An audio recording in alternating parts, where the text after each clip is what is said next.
અ, જાહ્નવી ભાવેશભાઈ લોઢિયા. અમે કુતિયાણાથી આવીએ છીએ. 4 થી 5 વર્ષથી ને મારા વાઈફને થોડી લીવર ડિસીઝ હતી.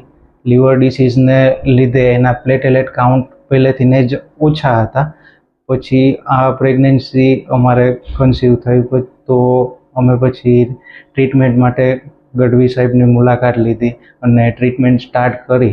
અને 9 મહિના પૂરા થયા પછી અમારી ઘરે બેબી ગર્લનો જન્મ થયો છે. અત્યારે બેબી અને એના મમ્મી બંને એકદમ હેલ્ધી છે, કોઈ જાતની પ્રોબ્લેમ છે નહીં અત્યારે. તો સાહેબનો અને સ્ટાફનો થેન્ક યુ. આભાર.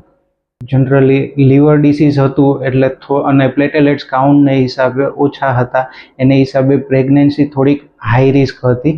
અને રિસ્કને હિસાબે અમે થોડા ડરેલા હતા, પણ સ્ટાફ અને સરના ગાઈડન્સ નીચે અમે એકદમ હળવાશથી ને બધું વ્યવસ્થિત રીતના ડિલિવર થઈ ગઈ. બેબી ગર્લ્સ ડિલિવર થઈ ગઈ છે અને બંને અત્યારે હેલ્ધી છે.